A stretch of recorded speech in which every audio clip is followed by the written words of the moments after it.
నమస్తే వీటెన్ న్యూస్ కి స్వాగతం. ముందుగా బులెటిన్ల హెడ్లైన్స్. ప్రత్యక్ష ప్రసారం తెలంగాణ భవన్లో బీఆర్ఎస్ నేతల ప్రెస్ మీట్. కేసీఆర్ పూర్తి చేసిన సీతారామ ప్రాజెక్టుకు రిబ్బన్ కట్ చేసి మేమే చేశామని చెప్పుకుంటున్నాడు.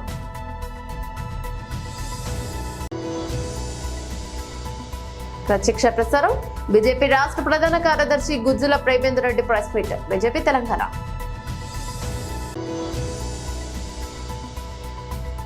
బంగ్లాదేశ్ లో హిందువులపై జరుగుతున్న నరమేధానికి నిరసనగా ర్యాలీ. ప్రత్యక్ష ప్రసారం తెలంగాణ భవన్ లో బీఆర్ఎస్ నేతల ప్రెస్ మీట్. పార్టీది గౌరవనీయులు కేసీఆర్ గారు అంటేనే నీళ్లు గుర్తొస్తాయి. నీళ్ల మనిషి కేసీఆర్ గారు. ఈ రాష్ట్రం చుట్టూ తెలంగాణలో ఉమ్మడి 10 జిల్లాలని 33 జిల్లాలు చేసి 33 జిల్లాలు సస్యశ్యామలం కావడానికి తెలంగాణ రాష్ట్రం చుట్టూ ఒక పిల్లలు విద్యార్థులు చదువుకోవడానికి తల్లిదండ్రులు ఎట్లయితే కష్టపడి చదివిస్తారో వాళ్ళకి ఎక్కడ కూడా ఇబ్బంది రాకుండా ఉండడం కోసం వాళ్ళకి కావాల్సిన నిధులో డబ్బులో ఏదో ఒకటి డిపాజిట్ చేసి వాళ్ళని ఎట్లయితే కంటికి రెప్పలా కాపాడుకుంటారో కేసీఆర్ గారు కూడా రైతులను కాపాడు కోసం తెలంగాణ రాష్ట్రం చుట్టూ అనేక నీటి వనరులను డిపాజిట్గా చేసి పెట్టారు. ఈ రాష్ట్రాన్ని ఎప్పుడు కూడా కరువు కాటక రాకుండా చూడడం కోసం. అందులో భాగమే ఈ సీతారామ కేసీఆర్ గారి మానస పుత్రిక. కాంగ్రెస్ పార్టీ వాళ్ళు చెప్తున్నట్టు ఇరిగేషన్ శాఖ మంత్రి గారు కూడా స్వచ్ఛందంగా చెప్పారు 7,500 కోట్లు ఖర్చు పెట్టారు. అవును, నిజాం, 100కి 100 బాలు నిజాం. 7,500 కోట్లు ఖర్చు పెట్టి ఖమ్మం జిల్లాను సస్యశ్యామలం చేయడం, ప్రతి ఎకరాకు నీళ్లు ఇవ్వడం కేసీఆర్ గారి ఆలోచన. కాబట్టి ఖచ్చితంగా ఆ దిశగానే ముందుకెళ్ళడం జరిగింది. మీరు అధికారంలోకి వచ్చి కొన్ని 5-6 నెలలు 7-8 నెలల్లో మాత్రమే ఇంత పెద్ద ప్రాజెక్టు కట్టి స్విచ్ ఆన్ చేయడం జరగలేదు. ఈ విషయం తెలంగాణ రాష్ట్ర ప్రజలందరికీ, ఖమ్మం జిల్లాలో ఉన్నటువంటి ప్రజలందరికీ కూడా తెలిసిన విషయమే. ఓకే, మీరు అధికారంలో ఉన్నారు కాబట్టి మీరు స్విచ్ ఆన్ చేయొచ్చు. కానీ గతంలో కష్టపడిన ప్రభుత్వాలను కానీ నాయకులను కానీ కూడా ఎక్కడ కించపరచకూడదనేది మా ఉద్దేశం అని చెప్పి మనస్ఫూర్తిగా కోరుకుంటూ చేయండి. ఇవాళ స్విచ్ ఆన్ చేసింది. నెక్స్ట్ ఇయర్ ఇంకా ఆగస్టు 2026 దాకా ఇంకా పనులు అయ్యేటే ఉన్నాయి. కేసీఆర్ గారు కాళేశ్వరం కానీ, ప్రాణహిత చేవల్ల కానీ, మల్లన్న సాగర్ కానీ, కొండపోచమ్మ కానీ ప్రతి దిక్కున ప్రతి జిల్లాలో నీళ్లు ఇవ్వడమే లక్ష్యంగా పెట్టుకొని కేసీఆర్ గారు అంటేనే నీళ్లు కేసీఆర్ గారు అంటే రైతుల సంక్షేమం, వాళ్లకు పంటలు.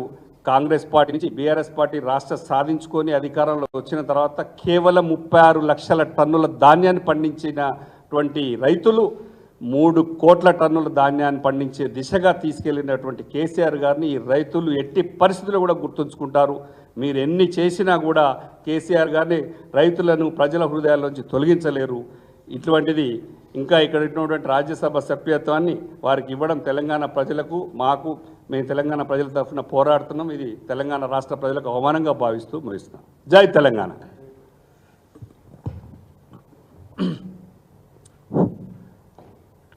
మీడియా మిత్రులందరికీ నమస్కారం. Print and electronic media, photo video journalist అందరికీ కూడా. గతంలో ఆంధ్రప్రదేశ్ గవర్నమెంట్ ఉన్నప్పుడు ఏంటంటే పిసిసి ప్రెసిడెంట్ అనగానే తెలంగాణలో ఎవరు కూడా తక్కువ. పిసిసి కాంగ్రెస్ కానీ బీజేపీ కానీ ఏ పార్టీ అయినా కూడా తెలంగాణ వల్లే పిసిసి ప్రెసిడెంట్, పక్క తెలంగాణలో బీజేపీ ప్రెసిడెంట్, సిపిఐ కానీ సిపిఎం కానీ ఏ పార్టీ పెట్టినా కూడా ఇక్కడ పుట్టిన వాళ్ళకే, ఈ తెలంగాణ వాళ్ళకే ఉండేది. అదేవిధంగా మంత్రులు చూస్తే కూడా మనం ఏదో నామక వాస్తే చిన్న చిటికెనీళ్ళ టైప్లో చిన్న మంత్రి పదవులు ఇచ్చేటివి, కీలకమైనటువంటి వాళ్ళకే ఉండేటివి. ఇక ముఖ్యమంత్రులు అంటే మొత్తం తెలుసు మీకు. ఆంధ్రప్రదేశ్ గవర్నమెంట్లో తెలంగాణ వాళ్ళు అంజయ్య గారు, వెంగళరావు గారు, తర్వాత మొత్తం టోటల్గా తప్ప మిగతా అత్యధికంగా పరిపాలించింది ఈ రాష్ట్రాన్ని తెలంగాణ ఇతరులే. నిజంగా తెలంగాణకు న్యాయం జరిగింటే, సమానత్వం చూస్తుంటే తెలంగాణ రాష్ట్రము అడిగేటోళ్ళమే కాదు, కలిసిమెలిసి ఉంటేళ్ళమే. ఎప్పుడైతే అసమానతలు ఏర్పడ్డాయో అప్పుడు మనం తెలంగాణ తెచ్చుకున్నాం. మరి తెలంగాణ వచ్చిన తర్వాత ఈరోజు ముఖ్యమంత్రి రేవంత్ రెడ్డి గారు అయినరు అంటే కూడా కంపల్సరీ తెలంగాణ కాంగ్రెస్ పార్టీలకు తెలంగాణలో చేయాలంతే. తెలంగాణ మనం తెచ్చినందుకే సీఎం రేవంత్ రెడ్డి గారు అయినరు, తెలంగాణ మనం తెచ్చినందుకే కిషన్ రెడ్డి గారు, తెలంగాణకు అధ్యక్షుడు అయ్యిండు, మంత్రి అయ్యిండు. అంటే తెలంగాణ అస్తిత్వాన్ని కాపాడుకున్నాం. మనందరం కొట్లాడి తెచ్చుకున్న తెలంగాణలో మన అస్తిత్వాన్ని మనం కాపాడుకున్నాం. ఇవాళ ముఖ్యమంత్రి అయినా మంత్రులైనా ఏదైనా కూడా ఇవాళ ఒక రాజ్యసభ మెంబరు కేసీఆర్ గారు ముఖ్యమంత్రి గారు ఉన్నప్పుడు కూడా చాలా ఒత్తిళ్ళు వచ్చినాయి, పెద్ద పెద్ద ఒత్తిళ్ళు వచ్చినాయి. రాజ్యసభ ఇవ్వండి సార్ అని చెప్పని పెద్ద పెద్ద పారిశ్రామికవేత్తలు కూడా ఒత్తిడి వచ్చినాయి. కానీ నేను ఇస్తే తెలంగాణలోకి ఇస్తా, పారిశ్రామికవేత్త కావచ్చు, మామూలుడు కావచ్చు, ఏదైనా కావచ్చు, కానీ వాళ్ళ తర్వాతనే మీరు అని చెప్పిండు. ఇవాళ తెలంగాణేతరులకు తెలంగాణలో వస్తుందని మాకు బాధ అవుతా ఉంది. ఎందుకంటే మేము జనరల్గా డబ్బులున్న వాళ్ళే ఎమ్మెల్యే అవుతారు. మనం చూస్తూ ఉన్నాం, మనం దాచుకునేది ఏం లేదు అక్కడ. ఆర్థికంగా మూలాలు ఎవరికి ఎక్కువనే అందరికి తెలుసు. ఇవాళ బడుగు బలహీన వర్గాల వాళ్ళకు ఆర్థికంగా ఎదగలేరు, రాజకీయ శక్తిగా ఎదగలేరని నామినేటెడ్లో ఇస్తూ పోయినాం. గతంలో మా యాదవ్కు, బండప్రకాష్ గారికి, ఆయన ఎన్నో ఏళ్ళు కాంగ్రెస్లో ఉండు బండప్రకాష్ గారు, కానీ శాసన మండలి వాళ్ళకు కూడా ఓలే. కానీ రాజ్యసభ మెంబర్గా తర్వాత మండలిలో వైస్ చైర్మన్గా ఇవ్వడం జరిగింది.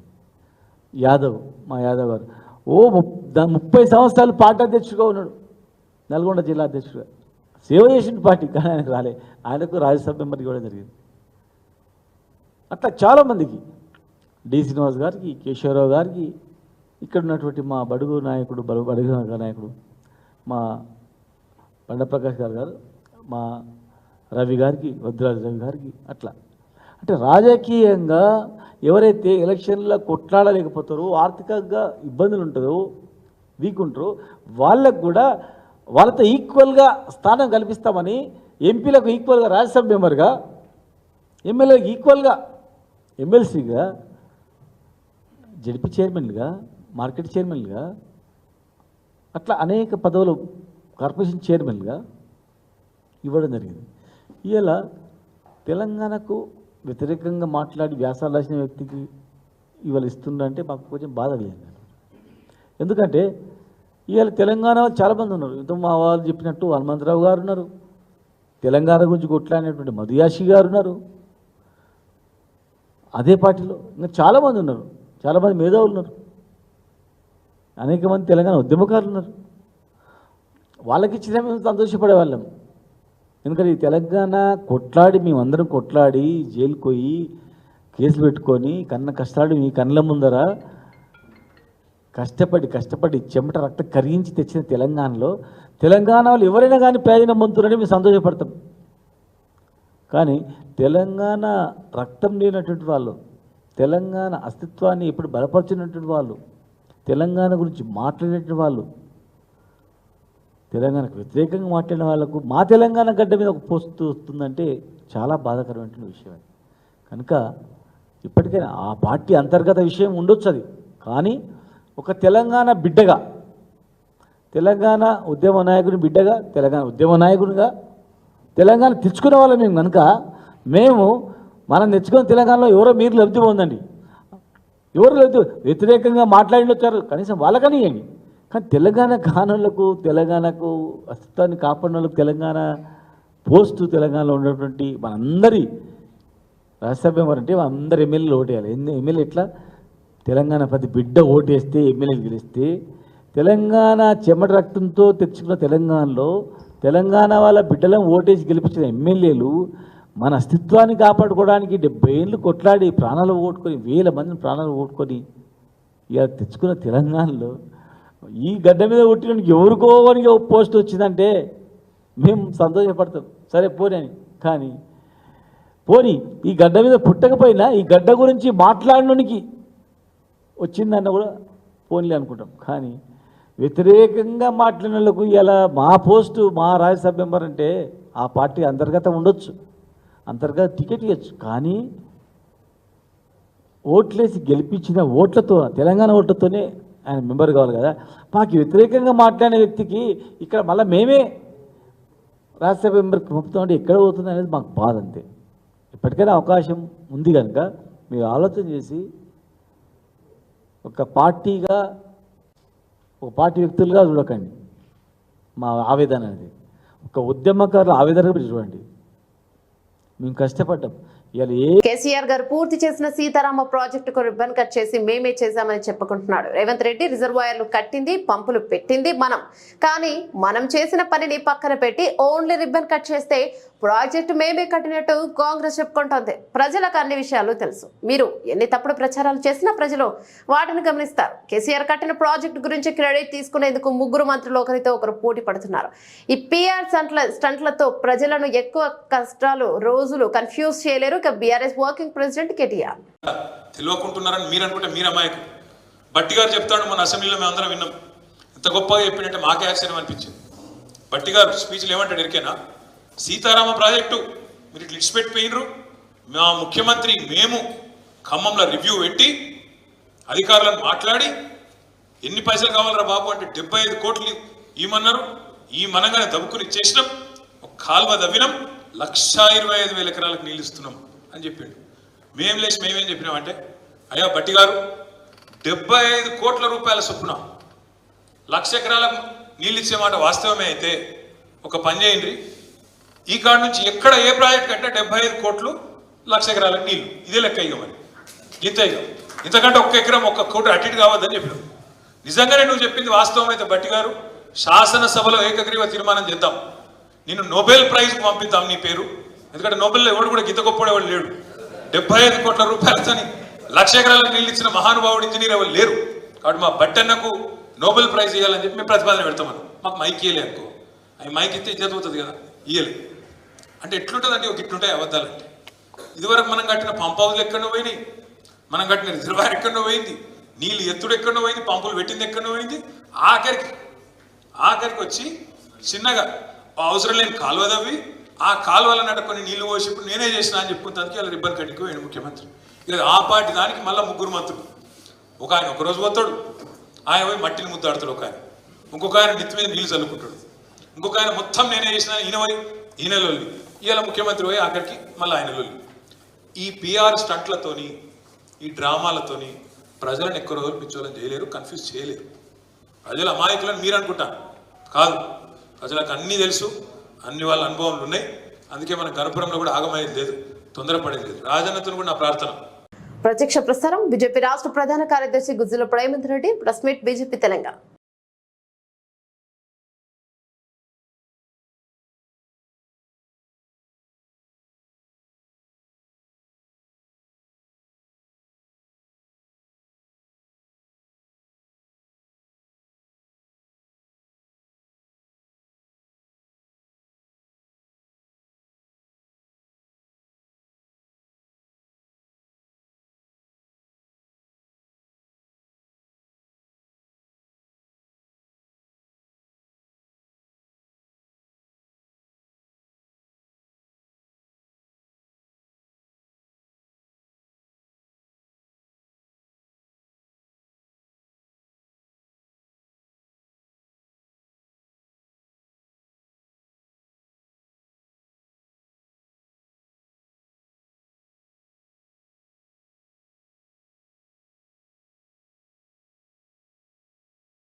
బంగ్లాదేశ్లో హిందువులపై జరుగుతున్న నరమేధానికి నిరసనగా హిందూ ఉద్భవ సమితి అధ్యక్షుడు తిరుపతి రెడ్డి ఆధ్వర్యంలో ఆదర్శ్ హిల్స్ నుండి మీర్పేట్ చౌరస్తా వరకు నిరసన ర్యాలీ చేపట్టడం జరిగింది. హిందువులపై జరుగుతున్న దాడులను తీవ్రంగా ఖండిస్తున్నామని, హిందువుల ఐక్యత ప్రపంచ వ్యాప్తంగా చాటి చెప్పవలసిన అవసరం ఉందని తిరుపతి రెడ్డి అన్నారు.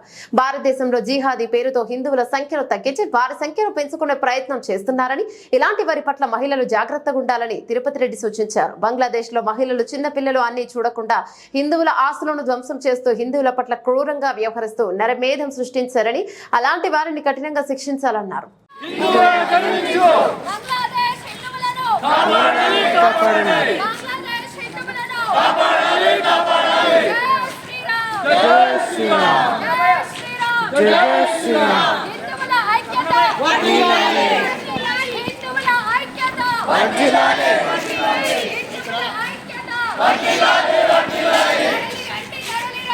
హిందువులందరూ తరలి రండి.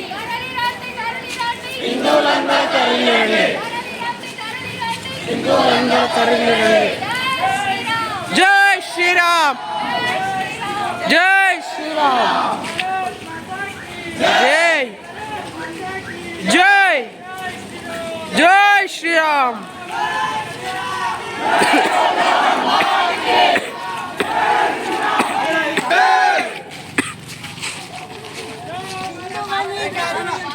హిందువుగా జీవించు, హిందువుగా జీవించు. జై శ్రీరామ్, జై శ్రీరామ్, జై జై బోలో హనుమాన్ కే, జై బోలో హనుమాన్ కే. హిందువులందరూ తరలి రండి, హిందువులందరూ తరలి రండి, హిందువులందరూ తరలి రండి. బంగ్లాదేశ్ కాపాడండి, కాపాడండి, కాపాడండి. హిందూ జై శ్రీరామ్, జై శ్రీరామ్, జై జై జై. హిందువులని కాపాడండి, బంగ్లాదేశ్ హిందువులని కాపాడండి.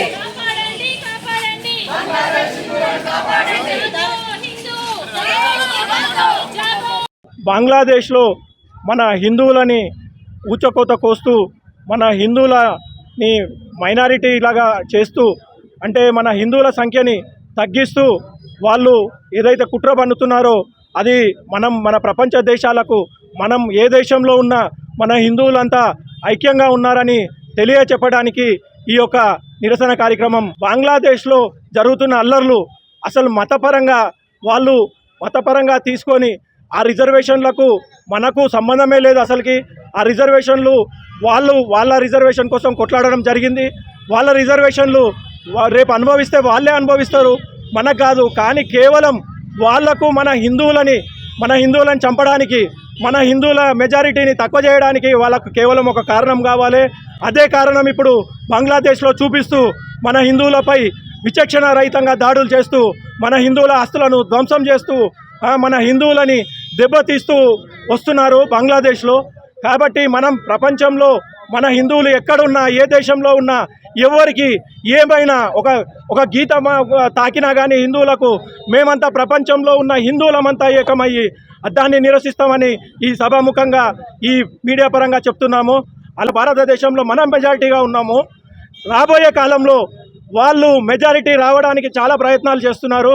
కాబట్టి మనము వీళ్ళని ఎలా తిప్పికొట్టాలి, వీళ్ళని మెజారిటీ కిందికి రానియకుండా మనం ఎలా తిప్పికొట్టాలి, మనం మెజారిటీ వాళ్ళం మనం ఎలా ఉండాలనో అలాగనే ఉంటూ మనం అదే లెవెల్ మెయింటైన్ చేస్తూ వాళ్ళు చేసిన ప్రతి కుట్రని మనం భగ్నం చేస్తూ మనం హిందువులం ఐక్యంగా ఉండాలని. మన భారతదేశంలో చాలా మటుకు మన ఆడపిల్లలని జిహాద్ పేరు మీద, లవ్ జిహాద్ పేరు మీద మన ఆడపిల్లలను మోసం చేస్తూ, మన ఆడపిల్లలను పెళ్ళిళ్ళు చేసుకుంటూ, ఎత్తుకెళ్ళి పెళ్ళిళ్ళు చేసుకుంటూ, వాళ్ళని నాలుగు నెలల తర్వాత మోసం చేస్తూ వస్తూ వాళ్ళు మన ఆడపడుచులతోటి పిల్లలను అంటూ వాళ్ళు తీసుకొని వాళ్ళు మెజారిటీగా రావాలని చూస్తున్నారు.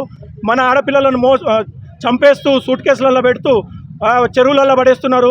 కాబట్టి ఈ సభాముఖంగా హిందూ ఆడపిల్లలకు చెప్పడం ఒకటే, చాలా జాగ్రత్తగా ఉండాలి.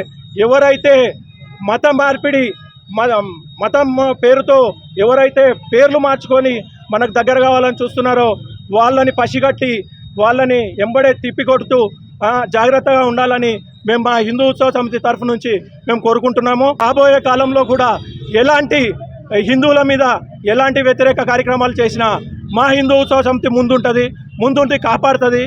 ఏమైనా ఎవరికైనా ఎలాంటి ప్రాబ్లం వచ్చినా మా హిందూ ఉత్సవ సమితి ముందుండి వాళ్లకు రక్షణగా ఉంటుంది. కాబట్టి తెలంగాణలో కొత్తగా శాసనమండలి సభ్యులుగా నియమితులైన ప్రొఫెసర్ కోదండరాం, జర్నలిస్ట్ అమీర్ అలీ ఖాన్ ప్రమాణ స్వీకారానికి బ్రేక్ సంగతి తెలిసిందే.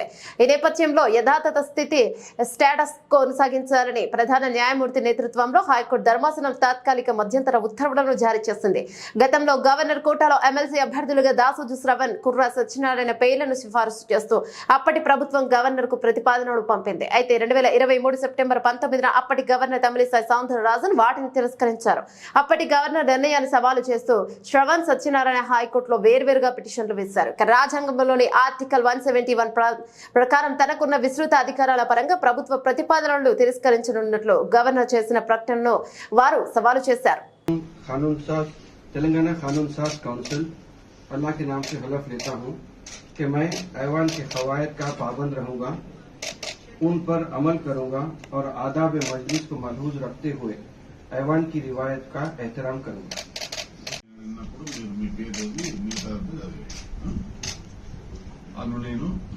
ఎం కోదండరామారెడ్డి అను నేను శాసన పరిషత్తు సభ్యునిగా నామనిర్దేశం అయినందున శాసనం ద్వారా నిర్మితమైన భారత రాజ్యాంగం పట్ల నిజమైన విశ్వాసం, విధేయత చూపుతానని, భారతదేశ సార్వభౌమాధికారాన్ని, సమగ్రతను కాపాడుతానని, నేను స్వీకరించబోయే కర్తవ్యాన్ని శ్రద్ధాసక్తులతో నిర్వహిస్తానని పవిత్ర హృదయంతో ప్రతిజ్ఞ చేస్తున్నాను.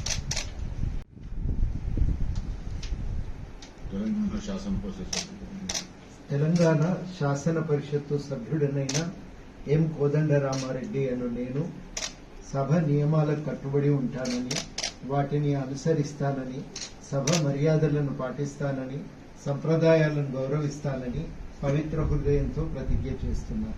మెదక్ జిల్లా వెల్దుర్తి మండల కేంద్రంలో కాంగ్రెస్ పార్టీ నాయకులు నిరసన కార్యక్రమాన్ని చేపట్టారు. BRS working president KTR free bus విషయంలో మహిళలపై చేసిన అనుచిత వ్యాఖ్యలను నిరసిస్తూ అంబేద్కర్ చౌరస్తా వద్ద నిరసన కార్యక్రమాన్ని చేపట్టారు. కేటీఆర్ దిష్టిబొమ్మ దహనం చేసి నిరసన తెలిపారు. తెలంగాణ ప్రభుత్వం ఇచ్చిన హామీ మేరకు 6 గ్యారెంటీ పథకాలు అమలు చేస్తుంటే బీఆర్ఎస్ నాయకులు ఓర్చుకోలేకపోతున్నారన్నారు. ఇప్పటికైనా కేటీఆర్ మహిళలకు బహిరంగ క్షమాపణ చెప్పాలని వారు డిమాండ్ చేశారు. అన్ని వర్గాల సంక్షేమం కోసం ముఖ్యమంత్రి రేవంత్ రెడ్డి కృషి చేస్తున్నారని, రైతులకు ఏకకాలంలో 2 లక్షల రుణమాఫీ చేసి ఆదుకుంటున్నారని మండల పార్టీ అధ్యక్షులు మహేష్ రెడ్డి అన్నారు. కేటీఆర్ గారు ఓర్వలేక బస్సులల్లో ఫుల్ పోతుర్రు. బస్సులల్లో ఫుల్ పోతుంటే వాళ్ళకు మనసుకు పడతలేదు. వాళ్ళకు అందు గురించి వాళ్ళకు లేని ఆలోచనలు వస్తున్నాయి. నువ్వు ఇలా బస్సులలో పోతే వాళ్ళు క్లబ్ డ్యాన్సులు చేస్తున్నారు, మొత్తం ఇరుగబడి పోతున్నారు బస్సులల్లో.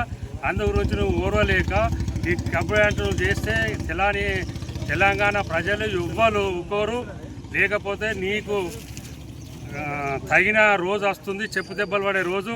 అందు గురించి నువ్వు జాగ్రత్త వహించాలి. ఇప్పటికన్నా ఇవన్నీ వెనుకకు తీసుకొని నువ్వు మంచిగా ప్రవర్తించాలని కోరుకుంటూ ముగిస్తున్నా. ఈరోజు వెల్దుర్తి పట్టణంలోని వెల్దుర్తి అంబేద్కర్ చౌరస్తా దగ్గర ఏదైతే నిన్న కేటీఆర్ ఏదో మన మహిళల పట్ల అసభ్యకర ఏదైతే మాట్లాడిండో దానికి నిరసనగా ఈరోజు మన అంబేద్కర్ చౌరస్తాలో ఆయన దిష్టిబొమ్మ దహనం చేయడం జరిగింది. ఇంకా కేటీఆర్ గారికి ఇంకా బుద్ధి రాలేదు, పదవి పోయింది, అయ్యకు కాలిరిగింది, చెల్లెపోయి తిహార్ జైలు ఉంది, ఇంకా వాళ్ళకు మతి భ్రమించినట్టున్నది. అందుకే ఏదైతే మంచిగా హ్యాపీగా ఆడవాళ్ళు ఏదైతే మంచిగా బస్సు ప్రయాణం చేస్తున్నారో మహిళలకు ఓర్వ చేయలేక ప్రభుత్వానికి మంచి పేరు వస్తుందని చెప్పి గమనించి ఏదో రకంగా మాట్లాడని చెప్పి మతి భ్రమించి మాట్లాడుతున్నాడు. మహిళలు దీన్ని తీవ్రంగా ఖండిస్తూ రాబోయే రోజులలో ఆయనకు ఏ ఊర్లో కూడా ఎక్కడ కూడా అడ్డుకుంటామని చెప్పి తెలియజేస్తున్నాము. రాబోయే రోజులలో ఎక్కడైతే టీఆర్ఎస్ కార్యకర్తలు కానీ ఎవరైతే తిరుగుతారో వాళ్ళందరికీ తిరగకుండా రేపు అలా అయితే మాట్లాడడానికి ఎంబడి క్షమాపణ చెప్పాల్సిందిగా కోరుతూ జై కాంగ్రెస్. అధికారంలోకి వచ్చిన తర్వాత అనేక పథకాలను దశల వారీగా అమలు చేస్తున్న సందర్భంలో సహనం కోల్పోయినటువంటి టీఆర్ఎస్ శ్రేణులు కావచ్చు, వాళ్ళ అధినాయకుడైనటువంటి కేటీఆర్ గారు వాళ్ళు ఇష్టారీతిగా వాళ్ళు అసభ్య పదాలని వాడుతూ ఉన్నారు.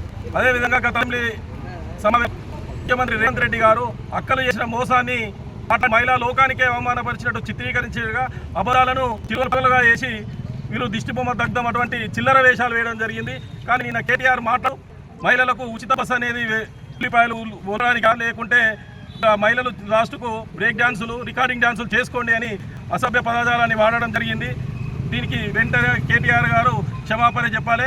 ఎందుకంటే వీళ్ళు సొంత చెల్లెలను లిక్కర్ కేసులో ఢిల్లీ తిహార్ జైల్లో ఊచలేక పెడుతున్నా వీళ్ళకి సిగ్గు లేకుండా కేవలం ఇష్టారీతిగా మాట్లాడుతూ పబ్బం గడుపుతూ ఉన్నారు. అబద్ధాలకు మారుపేరైనటువంటి కల్వ కుటుంబం వెంటనే తెలంగాణ ప్రజానికానికి మహిళా సమాజానికి క్షమాపణ చెప్పాలని వెల్దుర్తి మండల కాంగ్రెస్ పార్టీ తరఫున మేము కోరుతా ఉన్నాం.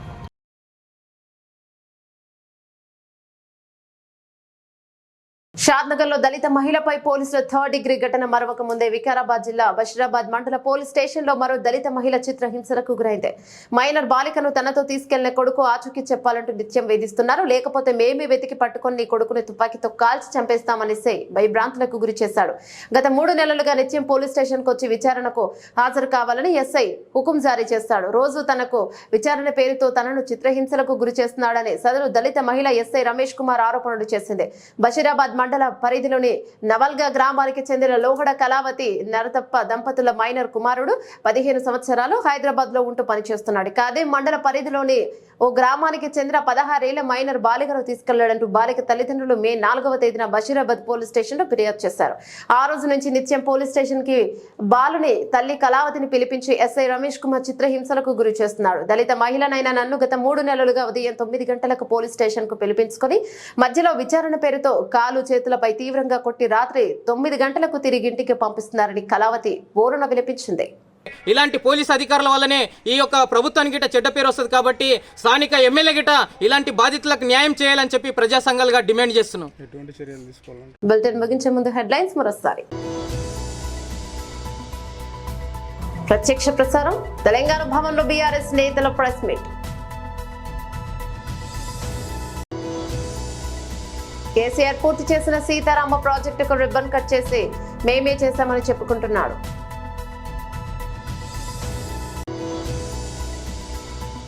ప్రత్యక్ష ప్రసారం బీజేపీ రాష్ట్ర ప్రధాన కార్యదర్శి Gujjula Premender Reddy press meet. BJP Telangana.